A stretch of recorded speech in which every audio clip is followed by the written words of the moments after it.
ತನುವು ನಿನ್ನದು ಮನವು ನಿನ್ನದು, ತನುವು ನಿನ್ನದು ಮನವು ನಿನ್ನದು, ಎನ್ನ ಜೀವನ ಧನವು ನಿನ್ನದು. ನಾನು ನಿನ್ನವನೆಂಬ ಹೆಮ್ಮೆಯ ಋಣವು ಮಾತ್ರವೇ ನನ್ನದು. ತನು ನಿನ್ನದು ಮನವು ನಿನ್ನದು.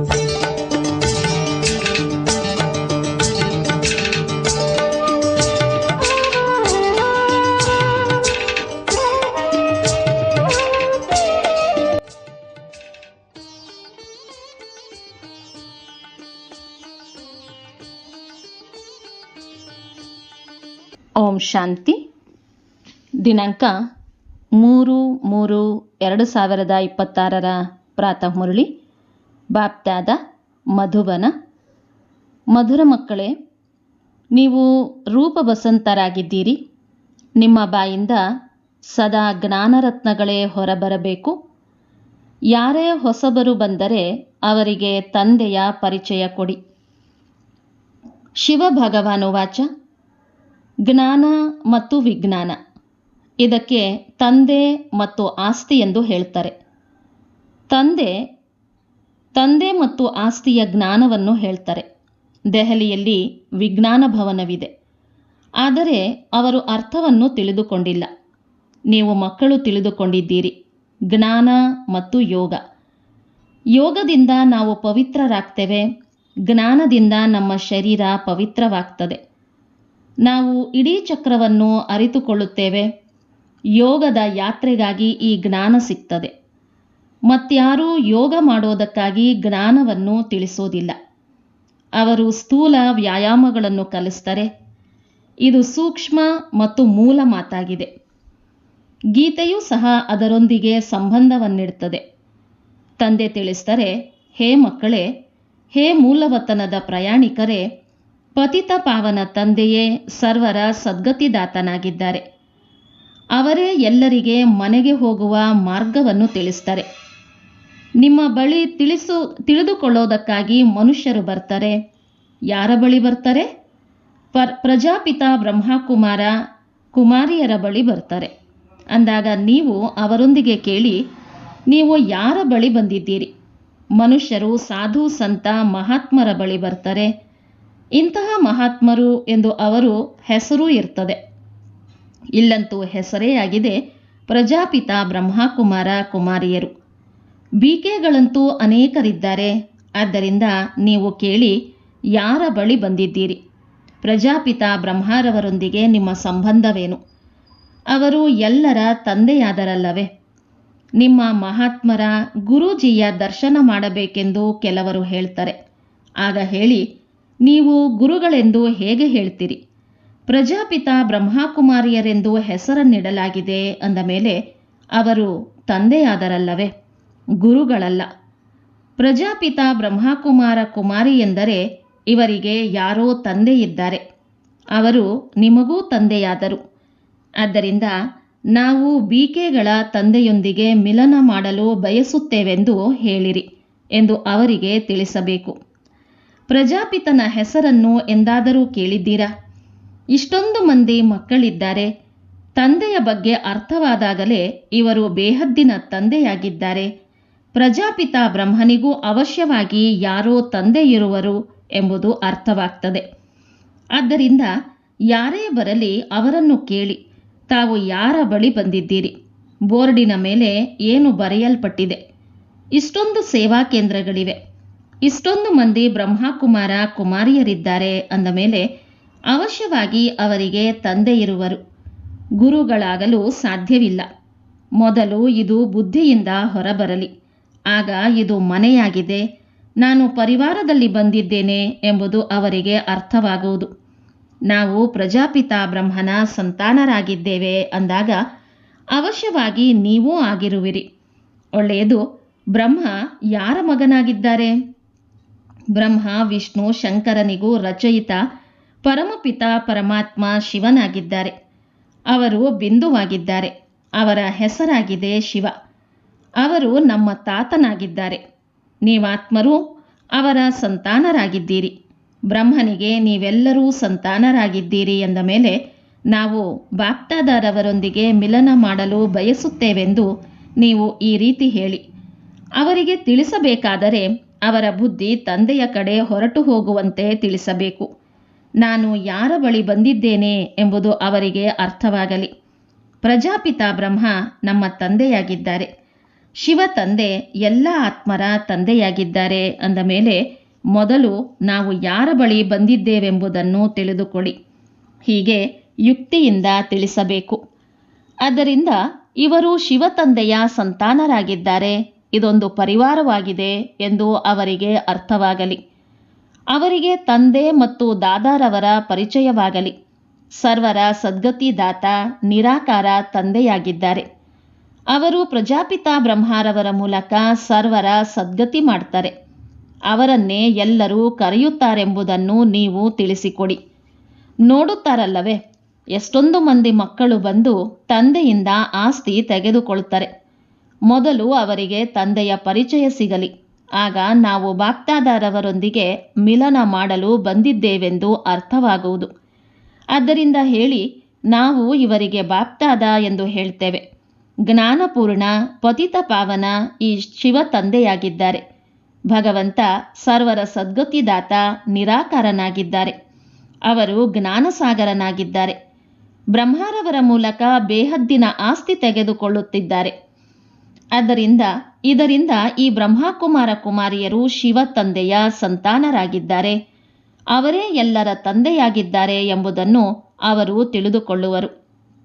ಭಗವಂತ ಒಬ್ಬರೇ ಆಗಿದ್ದಾರೆ. ಅವರೇ ಆದಿಸನಾತನ ದೇವಿ ದೇವತಾ ಧರ್ಮದ ಸ್ಥಾಪನೆ ಮಾಡ್ತಾರೆ. ಅವರು ಸ್ವರ್ಗದ ರಚಯಿತ, ಸರ್ವರ ತಂದೆಯೂ ಆಗಿದ್ದಾರೆ. ಶಿಕ್ಷಕ, ಸದ್ಗುರುವೂ ಆಗಿದ್ದಾರೆ. ಸೃಷ್ಟಿಯ ಆದಿ ಮಧ್ಯ ಅಂತ್ಯದ ರಹಸ್ಯವನ್ನು ತಿಳಿಸ್ತಾರೆ. ಅರ್ಥಾತ್ ತ್ರಿಕಾಲದರ್ಶಿಗಳನ್ನಾಗಿ ಮಾಡ್ತಾರೆ. ಅವರನ್ನು ನೋಡಿ ತಿಳಿದುಕೊಳ್ಳಲು ಯೋಗ್ಯರಾಗಿದ್ದರೆ ಅವರಿಗೆ ಇದನ್ನು ತಿಳಿಸಿಕೊಡಬೇಕು. ಮೊಟ್ಟ ಮೊದಲಿಗೆ ಕೇಳಿರಿ, ನಿಮಗೆ ಎಷ್ಟು ಮಂದಿ ತಂದೆಯರಿದ್ದಾರೆ? ಲೌಕಿಕ ಮತ್ತು ಪಾರಲೌಕಿಕ. ತಂದೆಯಂತೂ ಸರ್ವವ್ಯಾಪಿಯಾಗಿರಲು ಸಾಧ್ಯವಿಲ್ಲ. ಲೌಕಿಕ ತಂದೆಯಿಂದ ಈ ಆಸ್ತಿ ಸಿಗ್ತದೆ, ಪಾರಲೌಕಿಕ ತಂದೆಯಿಂದ ಆ ಆಸ್ತಿ ಸಿಗ್ತದೆ ಅಂದ ಮೇಲೆ ಅವರಿಗೆ ಸರ್ವವ್ಯಾಪಿ ಎಂದು ಹೇಗೆ ಹೇಳುವಿರಿ? ಈ ಶಬ್ದವನ್ನು ಬರೆದುಕೊಂಡು ಧಾರಣೆ ಮಾಡಿಕೊಳ್ಳಿ. ಇದನ್ನು ಅವಶ್ಯವಾಗಿ ತಿಳಿಸಬೇಕಾಗಿದೆ. ತಿಳಿಸುವವರಂತೂ ನೀವಾಗಿದ್ದೀರಿ. ಇದು ಮನೆಯಾಗಿದೆ. ಇವರು ನಮ್ಮ ಗುರುಗಳಲ್ಲ. ನಾವೆಲ್ಲರೂ ಬ್ರಹ್ಮಕುಮಾರ ಕುಮಾರಿಯರಾಗಿದ್ದೇವೆ. ನಮಗೆ ಆಸ್ತಿಯನ್ನು ನಿರಾಕಾರ ಶಿವತಂದೆಯೇ ಕೊಡುತ್ತಾರೆ. ಅವರೇ ಸರ್ವರ ಸದ್ಗತಿದಾತನಾಗಿದ್ದಾರೆ. ಬ್ರಹ್ಮನಿಗೆ ಸರ್ವರ ಸದ್ಗತಿದಾತ, ಪತಿತ ಪಾವನ, ಮುಕ್ತಿದಾತನೆಂದು ಹೇಳಲಾಗೋದಿಲ್ಲ. ಇದು ಶಿವತಂದೆಯದ್ದೇ ಮಹಿಮೆಯಾಗಿದೆ. ಯಾರೇ ಬರಲಿ ಅವರಿಗೆ ಇದನ್ನೇ ತಿಳಿಸಿ. ಇವರು ಸರ್ವರ ಬಾಪ್ದಾದ ಆಗಿದ್ದಾರೆ. ಆ ತಂದೆಯೇ ಸ್ವರ್ಗದ ರಚಯಿತನಾಗಿದ್ದಾರೆ. ಬ್ರಹ್ಮರವರ ಮೂಲಕ ವಿಷ್ಣುಪುರಿಯ ಸ್ಥಾಪನೆ ಮಾಡ್ತಾರೆ. ನೀವು ಈ ರೀತಿ ಯಾರಿಗಾದರೂ ತಿಳಿಸಿದ್ದೆಯಾದರೆ ಅವರು ತಂದೆಯ ಬಳಿ ಬರುವ ಅವಶ್ಯಕತೆಯೇ ಇರೋದಿಲ್ಲ. ಎಲ್ಲವೂ ಅರ್ಥವಾಗ್ತದೆ. ನಾವು ಗುರೂಜಿಯ ದರ್ಶನ ಮಾಡಬೇಕೆಂದು ಅವರು ಹೇಳ್ತಾರೆ. ಏಕೆಂದರೆ ಭಕ್ತಿ ಮಾರ್ಗದಲ್ಲಿ ಗುರುಗಳಿಗೆ ಬಹಳ ಮಹಿಮೆ ಮಾಡ್ತಾರೆ. ವೇದ, ಶಾಸ್ತ್ರ, ಯಾತ್ರೆ ಇತ್ಯಾದಿಗಳೆಲ್ಲವನ್ನೂ ಗುರುಗಳೇ ಕಲಿಸ್ತಾರೆ. ಆದ್ದರಿಂದ ನೀವು ತಿಳಿಸಿ, ಮನುಷ್ಯರು ಗುರುಗಳಾಗಲು ಸಾಧ್ಯವಿಲ್ಲ. ನಾವು ಈ ಬ್ರಹ್ಮರವರಿಗೂ ಸಹ ಗುರು ಎಂದು ಹೇಳೋದಿಲ್ಲ. ಸರ್ವರ ಸದ್ಗುರು ಒಬ್ಬರೇ ಆಗಿದ್ದಾರೆ. ಯಾವುದೇ ಮನುಷ್ಯರು ಜ್ಞಾನಸಾಗರನಾಗಲು ಸಾಧ್ಯವಿಲ್ಲ. ಅವರೆಲ್ಲರೂ ಭಕ್ತಿ ಮಾರ್ಗದ ಶಾಸ್ತ್ರಗಳನ್ನು ಓದುವವರಾಗಿದ್ದಾರೆ. ಅದಕ್ಕೆ ಶಾಸ್ತ್ರಗಳ ಜ್ಞಾನವೆಂದು ಹೇಳಲಾಗ್ತದೆ. ಇಲ್ಲಿ ನಮಗೆ ಜ್ಞಾನಸಾಗರ ತಂದೆ ಓದಿಸ್ತಾರೆ. ಇದು ಆಧ್ಯಾತ್ಮಿಕ ಜ್ಞಾನವಾಗಿದೆ. ಬ್ರಹ್ಮ, ವಿಷ್ಣು, ಶಂಕರನಿಗೆ ಜ್ಞಾನಸಾಗರನೆಂದು ಹೇಳಲು ಸಾಧ್ಯವಿಲ್ಲ. ಅಂದ ಮೇಲೆ ಮತ್ತೆ ಮನುಷ್ಯರಿಗೆ ಹೇಳಲು ಹೇಗೆ ಸಾಧ್ಯ? ಮನುಷ್ಯರು ಜ್ಞಾನದ ಅಥಾರಿಟಿಯಾಗಲು ಸಾಧ್ಯವಿಲ್ಲ. ಶಾಸ್ತ್ರಗಳ ಅಥಾರಿಟಿ ಎಂದೂ ಸಹ ಪರಮಪಿತ ಪರಮಾತ್ಮನಿಗೆ ಹೇಳಲಾಗ್ತದೆ. ಪರಮಪಿತ ಪರಮಾತ್ಮ ಬ್ರಹ್ಮರವರ ಮೂಲಕ ಎಲ್ಲ ವೇದಶಾಸ್ತ್ರಗಳ ಸಾರವನ್ನು ತಿಳಿಸ್ತಾರೆ ಎಂದು ತೋರಿಸುತ್ತಾರೆ. ತಂದೆ ತಿಳಿಸ್ತಾರೆ, ನನ್ನನ್ನು ಯಾರೂ ಅರಿತುಕೊಂಡಿಲ್ಲ ಅಂದ ಮೇಲೆ ಅವರಿಗೆ ಆಸ್ತಿ ಎಲ್ಲಿಂದ ಸಿಗುವುದು? ಬೇಹದ್ದಿನ ಆಸ್ತಿ ಬೇಹದ್ದಿನ ತಂದೆಯ ಮೂಲಕವೇ ಸಿಗ್ತದೆ. ಈಗ ಈ ತಂದೆ ಏನು ಮಾಡ್ತಿದ್ದಾರೆ? ಇದು ಹೋಲಿ ಮತ್ತು ದುರಿಯಾ ಆಗಿದೆಯಲ್ಲವೇ? ಜ್ಞಾನ ಮತ್ತು ವಿಜ್ಞಾನ ಕೇವಲ 2 ಶಬ್ದಗಳಿವೆ. ತಂದೆ ಮನ್ಮನಾಭವದ ಜ್ಞಾನವನ್ನು ಕೊಡ್ತಾರೆ. ನನ್ನನ್ನು ನೆನಪು ಮಾಡಿದರೆ ನಿಮ್ಮ ವಿಕರ್ಮಗಳು ವಿನಾಶವಾಗ್ತವೆ ಅಂದಾಗ ಈ ಜ್ಞಾನ ವಿಜ್ಞಾನ ಹೋಲಿ ಮತ್ತು ದುರಿಯಾ ಆಗಿದೆ. ಮನುಷ್ಯರಲ್ಲಿ ಜ್ಞಾನವಿಲ್ಲದೆ ಇರುವ ಕಾರಣ ಒಬ್ಬರು ಇನ್ನೊಬ್ಬರ ಬಾಯಲ್ಲಿ ಧೂಳನ್ನೇ ಎರಚುತ್ತಾರೆ. ಇರುವುದೇ ಹೀಗೆ. ಯಾರದ್ದೂ ಗತಿ ಸದ್ಗತಿ ಆಗೋದಿಲ್ಲ. ಬಾಯಲ್ಲಿ ಮಣ್ಣನ್ನೇ ಹಾಕ್ತಾರೆ. ಜ್ಞಾನದ 3ನೇ ನೇತ್ರ ಯಾರಿಗೂ ಇಲ್ಲ. ದಂತ ಕಥೆಗಳನ್ನು ಕೇಳ್ತಾ ಬಂದಿದ್ದಾರೆ. ಇದಕ್ಕೆ ಅಂಧಶ್ರದ್ಧೆ ಎಂದು ಹೇಳಲಾಗ್ತದೆ. ಈಗ ನೀವಾತ್ಮರಿಗೆ ಜ್ಞಾನದ 3ನೇ ನೇತ್ರ ಸಿಕ್ಕಿದೆ. ನೀವು ಮಕ್ಕಳು ತಂದೆಯಿಂದ ಆಸ್ತಿಯ ಪ್ರಾಪ್ತಿಗಾಗಿ ಸಲಹೆಯನ್ನು ಕೊಡಬೇಕಾಗಿದೆ. ಆಗ ಅವರಿಗೆ ಅರ್ಥವಾಗ್ತದೆ. ಬ್ರಹ್ಮಾರವರ ಮೂಲಕ ಇವರು ಆಸ್ತಿಯನ್ನು ತೆಗೆದುಕೊಳ್ಳುತ್ತಿದ್ದಾರೆ.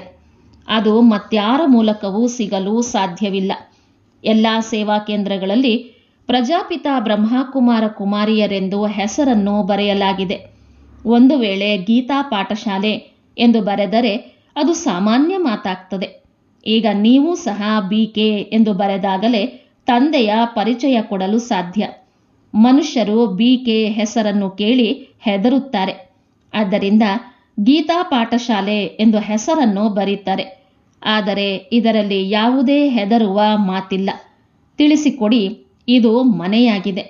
ಯಾರ ಮನೆಗೆ ಬಂದಿದ್ದೇವೆ ಎಂದು ನೀವು ತಿಳಿದುಕೊಂಡಿದ್ದೀರಿ. ಇವರೆಲ್ಲರ ತಂದೆ ಪ್ರಜಾಪಿತ ಬ್ರಹ್ಮನಾಗಿದ್ದಾರೆ. ಭಾರತವಾಸಿಗಳು ಪ್ರಜಾಪಿತ ಬ್ರಹ್ಮನನ್ನು ಒಪ್ಪುತ್ತಾರೆ. ಕ್ರಿಶ್ಚಿಯನ್ನರು ಸಹ ಆದಿ ದೇವ ಬಂದು ಹೋಗಿದ್ದಾರೆ, ಅವರದ್ದು ಈ ಮನುಷ್ಯ ವಂಶಾವಳಿಯಾಗಿದೆ ಎಂದು ತಿಳಿತಾರೆ. ಆದರೆ ಅವರು ತಮ್ಮ ಕ್ರಿಸ್ತನನ್ನೇ ಅನುಸರಿಸುತ್ತಾರೆ. ಕ್ರಿಸ್ತನನ್ನು ಬುದ್ಧನನ್ನು ತಂದೆಯೆಂದು ತಿಳಿತಾರೆ. ಅವರದ್ದೇ ವಂಶಾವಳಿಯಲ್ಲವೇ? ವಾಸ್ತವದಲ್ಲಿ ತಂದೆ ಬ್ರಹ್ಮಾರವರ ಮೂಲಕ ಆದಿಸನಾತನ ದೇವಿ ದೇವತಾ ಧರ್ಮದ ಸ್ಥಾಪನೆ ಮಾಡಿದ್ದಾರೆ. ಅವರು ಗ್ರೇಟ್ ಗ್ರೇಟ್ ಗ್ರ್ಯಾಂಡ್ ಫಾದರ್ ಆಗಿದ್ದಾರೆ. ಮೊದಲು ತಂದೆಯ ಪರಿಚಯ ಕೊಡಬೇಕಾಗಿದೆ. ನಾವು ನಿಮ್ಮ ತಂದೆಯೊಂದಿಗೆ ಮಿಲನ ಮಾಡಲು ಬಯಸುತ್ತೇವೆ ಎಂದು ಹೇಳಿದರೆ ತಿಳಿಸಿ, ಆಸ್ತಿ ಶಿವ ತಂದೆಯಿಂದ ಸಿಗ್ತದೆ, ಬ್ರಹ್ಮ ತಂದೆಯಿಂದಲ್ಲ. ಸತ್ಯ ತಂದೆ ಯಾರು? ಗೀತೆಯ ಭಗವಂತ ಯಾರು? ಆದಿಸನಾತನ ದೇವಿ ದೇವತಾ ಧರ್ಮದ ಸ್ಥಾಪನೆಯನ್ನು ಯಾರು ಮಾಡಿದರು? ತಂದೆ. ಈ ರೀತಿ ಹೇಳಿದರೆ ಇವರೆಲ್ಲ ಬ್ರಹ್ಮಕುಮಾರ ಕುಮಾರಿಯರು ಶಿವ ತಂದೆಯ ಸಂತಾನರಾಗಿದ್ದಾರೆ ಎಂಬುದನ್ನು ತಿಳಿದುಕೊಳ್ಳುವರು. ಶಿವನಿಂದ ಬ್ರಹ್ಮಾರವರ ಮೂಲಕ ಗತಿ ಸದ್ಗತಿಯ ಆಸ್ತಿ ಸಿಗ್ತದೆ. ಅವರು ಈ ಸಮಯದಲ್ಲಿ ನಮಗೆ ಜೀವನ್ಮುಕ್ತಿ ಕೊಡುತ್ತಿದ್ದಾರೆ. ಉಳಿದೆಲ್ಲರೂ ಮುಕ್ತಿಯಲ್ಲಿ ಹೋಗ್ತಾರೆ. ಈ ಜ್ಞಾನ ನೀವು ಮಕ್ಕಳ ಬುದ್ಧಿಯಲ್ಲಿರಬೇಕು. ಯಾರಾದರೂ ಬರಲಿ, ಅವರಿಗೆ ತಿಳಿಸಿ, ಯಾರನ್ನು ಮಿಲನ ಮಾಡಲು ಬಯಸುತ್ತೀರಿ? ಅವರಂತೂ ನಮಗೂ ತಂದೆಯಾಗಿದ್ದಾರೆ ಮತ್ತು ನಿಮಗೂ ತಂದೆಯಾಗಿದ್ದಾರೆ. ಇಲ್ಲಿ ಯಾವುದೇ ಗುರುಗೋಸಾಯಿಗಳಿಲ್ಲ. ಇದನ್ನಂತೂ ನೀವು ತಿಳಿದುಕೊಂಡಿದ್ದೀರಿ. ಹೇಗೆ ಹೋಲಿ ದುರಿಯಾ ಮಾಡಿಸುತ್ತೀರಿ? ದುರಿಯಾ ಎಂಬುದಕ್ಕೆ ಮತ್ಯಾವುದೇ ಅರ್ಥವಿಲ್ಲ. ಜ್ಞಾನದಿಂದ ಬಣ್ಣವನ್ನು ಹಾಕ್ತಿರಿ. ಆತ್ಮ ಈ ಶರೀರದಲ್ಲಿದೆ. ಅದು ಪವಿತ್ರವಾದರೆ ಅದಕ್ಕೆ ಪವಿತ್ರ ಶರೀರವೇ ಸಿಗುವುದು. ಇದಂತೂ ಪವಿತ್ರ ಶರೀರವಲ್ಲ. ಇದು ಈಗ ಸಮಾಪ್ತಿಯಾಗಬೇಕಾಗಿದೆ. ಶರೀರಕ್ಕೆ ಗಂಗಾ ಸ್ನಾನ ಮಾಡಿಸ್ತಾರೆ. ಆದರೆ ಪತಿತ ಪಾವನ ತಂದೆಯ ವಿನಃ ಮತ್ಯಾರೂ ಇಲ್ಲ. ಆತ್ಮವೇ ಪತಿತವಾಗ್ತದೆ ಅಂದಾಗ ಆತ್ಮ ನೀರಿನ ಸ್ನಾನದಿಂದ ಪಾವನವಾಗಲು ಸಾಧ್ಯವಿಲ್ಲ. ಇದು ಯಾರಿಗೂ ತಿಳಿದಿಲ್ಲ. ಅವರಂತೂ ಆತ್ಮವೇ ಪರಮಾತ್ಮನೆಂದು ಹೇಳ್ತಾರೆ. ಆತ್ಮ ನಿರ್ಲೇಪವೆಂದು ಹೇಳ್ತಾರೆ. ಈಗ ಯಾರು ಬುದ್ಧಿವಂತರಾಗಿದ್ದಾರೆಯೋ ಅವರೇ ಧಾರಣೆ ಮಾಡಿ ಅನ್ಯರಿಗೂ ಧಾರಣೆ ಮಾಡಿಸಬಲ್ಲರು. ಯಾವ ಮಕ್ಕಳ ಬಾಯಿಂದ ಸದಾ ರತ್ನಗಳೇ ಹೊರಬರುತ್ತವೆಯೋ ಅವರಿಗೆ ರೂಪ ವಸಂತರೆಂದು ಹೇಳಲಾಗ್ತದೆ. ಜ್ಞಾನ ವಿಜ್ಞಾನವನ್ನು ಬಿಟ್ಟು ಪರಸ್ಪರ ಮತ್ತೇನಾದರೂ ಲೇವಾದೇವಿ ಮಾಡುತ್ತಾರೆಂದರೆ ಅವರ ಬಾಯಿಂದ ಕಲ್ಲುಗಳು ಬರುತ್ತಿವೆ ಎಂದರ್ಥ. ಸೇವೆಯ ಬದಲು ಸೇವಾಭಂಗ ಮಾಡ್ತಾರೆ. 63 ಜನ್ಮಗಳಿಂದಲೂ ಒಬ್ಬರು ಇನ್ನೊಬ್ಬರಿಗೆ ಕಲ್ಲುಗಳನ್ನು ಹೊಡೆಯುತ್ತಲೇ ಬಂದರು. ಈಗ ತಂದೆ ತಿಳಿಸ್ತಾರೆ, ನೀವು ಜ್ಞಾನ ವಿಜ್ಞಾನದ ಮಾತುಗಳನ್ನಾಡಿ ಮನಸ್ಸನ್ನು ಖುಷಿಪಡಿಸಬೇಕಾಗಿದೆ. ಅಲ್ಲಸಲ್ಲದ ಮಾತುಗಳನ್ನು ಕೇಳಬಾರದು. ಇದು ಜ್ಞಾನವಲ್ಲವೇ? ಇಡೀ ಪ್ರಪಂಚವಂತೂ ಒಬ್ಬರು ಇನ್ನೊಬ್ಬರಿಗೆ ಕಲ್ಲುಗಳನ್ನೇ ಹೊಡೆಯುತ್ತಾರೆ. ನೀವು ಮಕ್ಕಳು ರೂಪವಸಂತರಾಗಿದ್ದೀರಿ ಎಂದ ಮೇಲೆ ನೀವು ಜ್ಞಾನ ವಿಜ್ಞಾನವನ್ನು ಬಿಟ್ಟು ಮತ್ತೇನನ್ನೂ ಕೇಳಬಾರದು, ಹೇಳಲೂಬಾರದು. ಯಾರು ಉಲ್ಟಾ ಮಾತನಾಡುವರೋ ಅವರ ಸಂಘವೇ ಕೆಟ್ಟದ್ದಾಗಿದೆ. ಯಾರು ಬಹಳ ಸೇವೆ ಮಾಡುವವರಿದ್ದಾರೆ ಅವರ ಸಂಘ ಒಳ್ಳೆಯದಾಗಿದೆ. ಕೆಲವರು ಬ್ರಾಹ್ಮಣರು ರೂಪಬಸಂತರಾಗಿದ್ದಾರೆ. ಇನ್ನು ಕೆಲವರು ಬ್ರಾಹ್ಮಣರಾಗಿಯೂ ಉಲ್ಟಾ ಸುಲ್ಟಾ ಮಾತನ್ನಾಡುತ್ತಾರೆ. ಇಂಥವರ ಸಂಘ ಮಾಡಬಾರದು. ಅವರು ಇನ್ನೂ ನಷ್ಟವನ್ನೇ ಉಂಟು ಮಾಡ್ತಾರೆ. ಆದ್ದರಿಂದ ತಂದೆ ಪದೇ ಪದೇ ಸಾವಧಾನ ನೀಡ್ತಾರೆ. ಎಂದು ಪರಸ್ಪರ ಉಲ್ಟಾ ಸುಲ್ಟಾ ಮಾತುಗಳನ್ನಾಡಬೇಡಿ. ಇಲ್ಲವಾದರೆ ತಮ್ಮದೂ ಸತ್ಯಾನಾಶ, ಅನ್ಯರದ್ದೂ ಸತ್ಯಾನಾಶ ಮಾಡ್ತೀರಿ. ಮತ್ತೆ ಪದವಿ ಭ್ರಷ್ಟವಾಗ್ತದೆ. ತಂದೆ ಎಷ್ಟು ಸಹಜವಾಗಿ ತಿಳಿಸ್ತಾರೆ. ಬಾಬಾ, ನಾವು ಹೋಗಿ ಅನೇಕರಿಗೆ ಈ ಜ್ಞಾನ ತಿಳಿಸ್ತೇವೆ ಎನ್ನುವಷ್ಟು ಉಮಂಗವಿರಬೇಕು. ಅವರೇ ತಂದೆಯ ಸತ್ಯ ಮಕ್ಕಳಾಗಿದ್ದಾರೆ. ತಂದೆಯೂ ಸಹ ಸೇವಾಧಾರಿ ಮಕ್ಕಳ ಮಹಿಮೆ ಮಾಡ್ತಾರೆ. ಅಂಥವರ ಸಂಘ ಮಾಡಬೇಕು. ಯಾರು ಒಳ್ಳೆಯ ವಿದ್ಯಾರ್ಥಿಯ ಸಂಘ ಮಾಡ್ತಾರೆ ಎಂಬುದನ್ನು ತಂದೆಯೊಂದಿಗೆ ಕೇಳಿದರೆ ತಿಳಿಸಬಲ್ಲರು. ಎಂಥವರ ಸಂಘ ಮಾಡಬೇಕು, ಯಾರು ತಂದೆಯ ಹೃದಯವನ್ನೇರಿದ್ದಾರೆ ಎಂಬುದನ್ನು ಕೂಡಲೇ ತಿಳಿಸಬಲ್ಲರು. ಸೇವಾಧಾರಿ ಮಕ್ಕಳ ಪ್ರತಿ ತಂದೆಗೂ ಗೌರವವಿದೆ. ಕೆಲವರಂತೂ ಸೇವೆಯನ್ನೂ ಮಾಡೋದಿಲ್ಲ. ಹೀಗೆ ಅನೇಕರಿಗೆ ಕೆಟ್ಟ ಸಂಘ ಸಿಗೋದರಿಂದ ಸ್ಥಿತಿಯೇ ಏರುಪೇರಾಗ್ತದೆ. ಕೆಲವರು ಸ್ಥೂಲ ಸೇವೆಯಲ್ಲಿ ಬಹಳ ಚೆನ್ನಾಗಿದ್ದಾರೆ. ಅವರೂ ಸಹ ಒಳ್ಳೆಯ ಆಸ್ತಿಯನ್ನು ಪಡೀತಾರೆ. ತಂದೆ ಮತ್ತು ಆಸ್ತಿಯ ಬಗ್ಗೆ ತಿಳಿದುಕೊಳ್ಳುವುದು ಬಹಳ ಸಹಜವಾಗಿದೆ. ಕೇವಲ ಇಷ್ಟನ್ನೇ ತಿಳಿಸಿ. ತಂದೆ ಮತ್ತು ಆಸ್ತಿಯನ್ನು ನೆನಪು ಮಾಡಿ. ಎರಡೇ ಶಬ್ದಗಳಿವೆ, ತಂದೆ ಮತ್ತು ಆಸ್ತಿ. ಯಾರೇ ಬಂದರೂ ಸಹ ಅವರಿಗೆ ತಿಳಿಸಿ, ತಂದೆಯ ಆದೇಶವಾಗಿದೆ, ನನ್ನೊಬ್ಬನನ್ನೇ ನೆನಪು ಮಾಡಿ. ಎಲ್ಲದಕ್ಕಿಂತ ದೊಡ್ಡ ಅದ್ಭುತ ಇದಾಗಿದೆ. ತಂದೆ ತಿಳಿಸ್ತಾರೆ, ನನ್ನ ನೆನಪು ಮಾಡಿದರೆ ನಿಮಗೆ ಸ್ವರ್ಗದ ಆಸ್ತಿ ಸಿಗುವುದು. ಪ್ರತಿ ಸೇವಾ ಕೇಂದ್ರದಲ್ಲಿ ಹೀಗೆ ನಂಬರ್ ವಾರ್ ಇದ್ದಾರೆ. ಕೆಲವರು ವಿವರವಾಗಿ ತಿಳಿಸಿಕೊಡ್ತಾರೆ. ಯಾರಿಗಾದರೂ ಹೀಗೆ ತಿಳಿಸಲು ಬರಲಿಲ್ಲವೆಂದರೆ ಕೇವಲ ಇಷ್ಟನ್ನೇ ತಿಳಿಸಿ. ಕಲ್ಪದ ಮೊದಲೂ ಸಹ ತಂದೆ ಹೇಳಿದ್ದರು, ನನ್ನೊಬ್ಬನನ್ನೇ ನೆನಪು ಮಾಡಿ. ಮತ್ಯಾವುದೇ ದೇಹದಾರಿ, ದೇವತೆ ಯಾರನ್ನೂ ನೆನಪು ಮಾಡಬೇಡಿ. ಇಂಥವರು ಹೀಗೆ ಮಾಡ್ತಾರೆ, ಹಾಗೆ ಮಾಡ್ತಾರೆ, ಇಂತಹ ಪರಚಿಂತನೆಯನ್ನೇ ಮಾಡಬೇಡಿ. ತಂದೆ ನಿಮಗೆ ಹೋಲಿ ಮತ್ತು ದುರಿಯ ತಿನ್ನಿಸಿದರು. ಬಾಕಿ ಸ್ಥೂಲ ಬಣ್ಣವನ್ನು ಹಾಕುವುದು ಆ ಮನುಷ್ಯರ ಕೆಲಸವಾಗಿದೆ. ಯಾರು ಯಾರದ್ದೇ ನಿಂದನೆಯ ಮಾತುಗಳನ್ನು ತಿಳಿಸಿದರೂ ನೀವು ಕೇಳಬಾರದು. ತಂದೆ ಎಷ್ಟು ಒಳ್ಳೆಯ ಮಾತನ್ನು ತಿಳಿಸ್ತಾರೆ. ಮನ್ಮನಾಭವ, ಮದ್ಯಾಜೀಭವ. ಯಾರೇ ಬಂದರೂ ಸಹ ಅವರಿಗೆ ತಿಳಿಸಿಕೊಡಿ. ಶಿವ ತಂದೆ ಎಲ್ಲರ ತಂದೆಯಾಗಿದ್ದಾರೆ. ಅವರು ತಿಳಿಸ್ತಾರೆ, ನನ್ನ ನೆನಪು ಮಾಡಿದರೆ ಸ್ವರ್ಗದ ಆಸ್ತಿ ಸಿಗುವುದು. ಗೀತೆಯ ಭಗವಂತನೂ ಅವರಾಗಿದ್ದಾರೆ. ಈ ಮೃತ್ಯು ಸಮ್ಮುಖದಲ್ಲಿ ನಿಂತಿದೆ ಅಂದಾಗ ಸರ್ವೀಸ್ ಮಾಡುವುದು, ತಂದೆಯ ನೆನಪು ತರಿಸುವುದು ನೀವು ಮಕ್ಕಳ ಕರ್ತವ್ಯವಾಗಿದೆ. ಇದು ಮಹಾನ್ ಮಂತ್ರವಾಗಿದೆ. ಇದರಿಂದ ರಾಜಧಾನಿಯ ತಿಲಕ ಸಿಗುವುದು. ಎಷ್ಟು ಸಹಜ ಮಾತಾಗಿದೆ. ತಂದೆಯ ನೆನಪು ಮಾಡಿ ಮತ್ತು ಮಾಡಿಸಿ, ಆಗ ದೋಣಿ ಪಾರಾಗುವುದು. ಒಳ್ಳೆಯದು. ಮಧುರಾತಿ ಮಧುರ ಅಗಲಿ ಹೋಗಿ ಮರಳಿ ಸಿಕ್ಕಿರುವ ಮಕ್ಕಳ ಪ್ರತಿ ಮಾತಾಪಿತಾ ಬಾಪ್ದಾದರವರ ನೆನಪು, ಪ್ರೀತಿ ಹಾಗೂ ಸುಪ್ರಭಾತ. ಆತ್ಮಿಕ ಮಕ್ಕಳಿಗೆ ಆತ್ಮಿಕ ತಂದೆಯ ನಮಸ್ತೆ. ಆತ್ಮಿಕ ಮಕ್ಕಳ ಆತ್ಮಿಕ ತಂದೆಗೆ ನಮಸ್ತೆ, ನಮಸ್ತೆ, ನಮಸ್ತೆ. ಧಾರಣೆಗಾಗಿ ಮುಖ್ಯಾಂಶಗಳು. ಬುದ್ಧಿವಂತರಾಗಿ ಎಲ್ಲರಿಗೆ ತಂದೆಯ ಪರಿಚಯ ಕೊಡಬೇಕಾಗಿದೆ. ಬಾಯಿಂದ ಎಂದೂ ಕಲ್ಲುಗಳಂತೆ ಮಾತನಾಡಿ ಸೇವಾಭಂಗ ಮಾಡಬಾರದು. ಜ್ಞಾನಯೋಗವನ್ನು ಬಿಟ್ಟು ಮತ್ತೇನೂ ಚರ್ಚೆ ಮಾಡಬಾರದು. ಯಾರು ರೂಪಬಸಂತರಾಗಿದ್ದಾರೆ, ಯಾರು ಸೇವಾಧಾರಿಗಳಾಗಿದ್ದಾರೆಯೋ ಅಂಥವರ ಸಂಘವನ್ನೇ ಮಾಡಬೇಕಾಗಿದೆ. ಉಲ್ಟಾ ಸುಲ್ಟಾ ಮಾತುಗಳನ್ನು ತಿಳಿಸುವವರ ಸಂಘ ಮಾಡಬಾರದು. ವರದಾನ. ಜ್ಞಾನದ ಮೂಲಕ ರಾವಣನ ಬಹುರೂಪಗಳನ್ನು ಅರಿತುಕೊಂಡು ಅದರ ಆಕರ್ಷಣೆಯಿಂದ ಮುಕ್ತರಾಗಿ ಇರುವಂತಹ ಸಾಹಸಶಾಲಿ ಭವ. ಯಾವ ಮಕ್ಕಳು ಜ್ಞಾನದ ಮೂಲಕ ಬಹಳ ಚೆನ್ನಾಗಿ ರಾವಣನ ಬಹುರೂಪಗಳನ್ನು ಅರಿತುಕೊಳ್ಳುವರು, ಅದು ಅವರ ಮುಂದೆ ಸಮೀಪಕ್ಕೂ ಬರಲು ಸಾಧ್ಯವಾಗುವುದಿಲ್ಲ. ಭಲೆ ಚಿನ್ನದ ಅಥವಾ ವಜ್ರದ ರೂಪವನ್ನೇ ಧಾರಣೆ ಮಾಡಿಕೊಳ್ಳಲಿ, ಆದರೆ ಅದರ ಆಕರ್ಷಣೆಯಲ್ಲಿ ಬರೋದಿಲ್ಲ. ಇಂತಹ ಸತ್ಯ ಸೀತೆಯರಾಗಿದ್ದು ಗೆರೆಯೊಳಗೆ ಇರುವಂತಹ ಲಕ್ಷ್ಯವನ್ನಿಟ್ಟುಕೊಳ್ಳುತ್ತಾ ಸಾಹಸಶಾಲಿ ಆಗಿರಿ. ನಂತರದಲ್ಲಿ ಈ ರಾವಣನ ಬಹುಸೇನೆಯು ಯುದ್ಧ ಮಾಡೋದಕ್ಕೆ ಬದಲು ತಮ್ಮ ಸಹಯೋಗಿಯಾಗ್ತವೆ.